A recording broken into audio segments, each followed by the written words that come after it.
On the airplane, Vincent Hightower, a security officer, tries to calm his younger brother Terry. Terry is nervously clutching the armrests, covered in sweat from fear. His face is contorted with panic.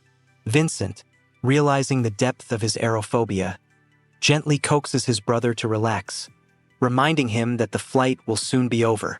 Terry has witnessed a crime and is now under the Witness Protection Program, and Vincent has been assigned as his escort. Mid-flight, as the passengers begin to doze off or read books, a flurry of rage erupts from the restroom at the front of the plane. The door rattles open and Carla, a slender but muscular woman with a hard expression, appears. In her hands, she holds a submachine gun pointed at the ceiling. Behind her, four armed men run out, their faces hidden under masks. They shout threats and order everyone to stay where they are. Carla takes command. She loudly announces that the plane has been hijacked and demands that the pilots follow her instructions.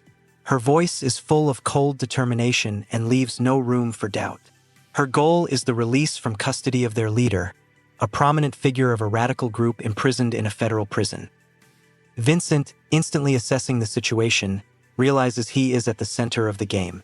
His training takes over and he instinctively begins to plan a response. He sees that the terrorists are few in number, but they are heavily armed and determined. He tries to calm Terry down, telling him to stay calm and not make any sudden moves that in the chaos of the hijacking. One of the passengers, an elderly man, tries to resist. He is immediately eliminated. The sound of gunfire deafens everyone present. The other passengers freeze in terror, afraid to move. Carla orders her accomplices to block all the aisles and control the passengers. She heads for the cockpit, demanding that they change course. One of the terrorists remains in the cabin, watching Vincent. Vincent realizes he is running out of time. He must act quickly if he wants to save himself and his brother. He decides to divert the terrorists' attention to buy time. He pretends to look for something in his bag and suddenly lunges at the guard. A fierce hand-to-hand fight ensues. Vincent uses his martial arts skills to neutralize his opponent. He delivers a series of swift and precise blows, leaving the terrorist unable to resist. Eventually, he snatches the gun from him and stuns him with a blow from the grip. Vincent realizes that his actions have attracted the attention of the other terrorists. He decides to hide Terry in the restroom, hoping that this will provide him with some security. He tells him to stay there and not to come out under any circumstances. Meanwhile, Carla threatens the pilots with weapons, forcing them to change course and disable the communication system. She informs the rest of the terrorists of her plan to land a group of parachutists at a specific location to capture the armored convoy carrying their leader. The pilots, realizing that their lives are in danger, comply with Carla's demands. They change course and cut off communication with air traffic control.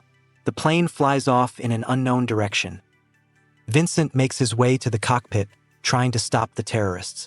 He kills another guard and tries to open the door to the cockpit, but it is locked. Carla orders one of her men to barricade themselves inside. Vincent realizes that he won't be able to break into the cabin. He decides to change tactics. He returns to the cabin and begins to free the passengers. He encourages them to resist, telling them that they have no other choice. Some passengers, encouraged by Vincent's example, decide to join the fight. They attack the terrorists with anything they can get their hands on: trays of food, magazines, even their own fists. A general fight ensues. Chaos reigns in the cabin. Passengers and terrorists fight, scream, and shoot at each other. Blood is pouring out in rivers.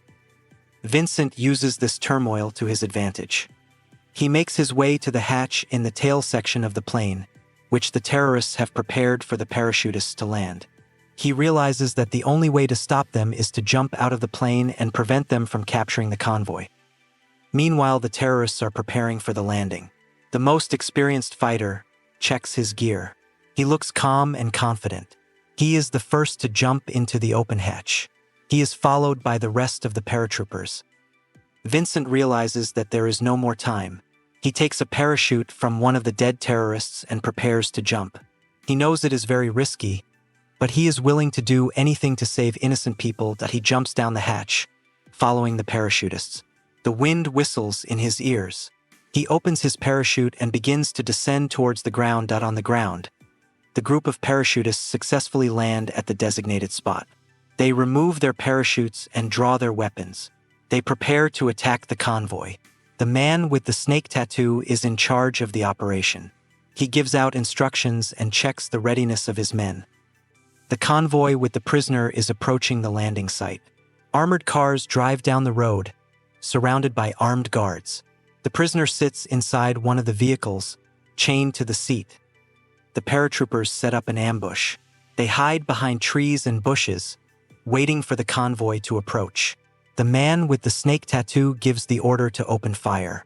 When the convoy comes into sight, the paratroopers start firing. Bullets rain down on the armored vehicles. The guards return fire. A fierce firefight ensues. Vincent lands near the scene of the firefight. He quickly assesses the situation and realizes that the convoy is in serious danger. He decides to intervene immediately. He sneaks to the scene of the firefight, using trees and bushes as cover. He destroys several paratroopers using his weapons and hand-to-hand combat skills. The man with the snake tattoo notices Vincent and orders his men to destroy him.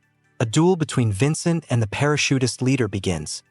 During the fight, Vincent demonstrates his superior hand-to-hand combat skills. He neutralizes the man with the snake tattoo and frees the prisoner. Carla learns of the failed operation and becomes enraged. She orders the pilot of the plane to turn around and return to the landing site. She intends to personally deal with Vincent and free her leader.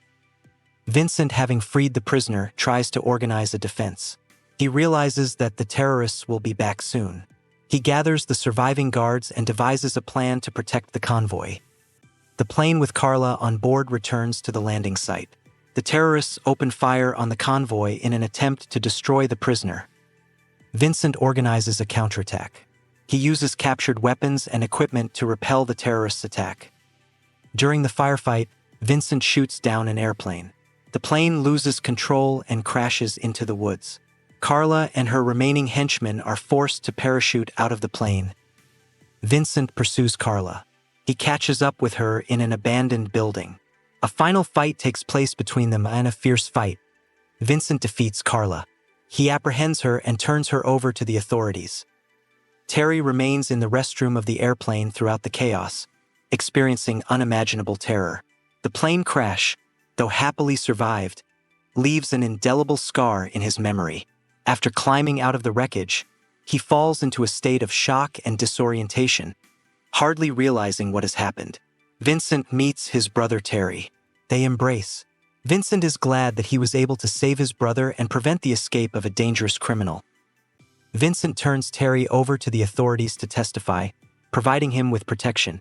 He realizes that it is his job to protect the innocent, and he is willing to risk his life to do so. Vincent watches the car drive away with Terry, knowing that he is now safe. Vincent is thanked by the authorities and recognized for his heroism. He is tired, but satisfied that he has done his duty.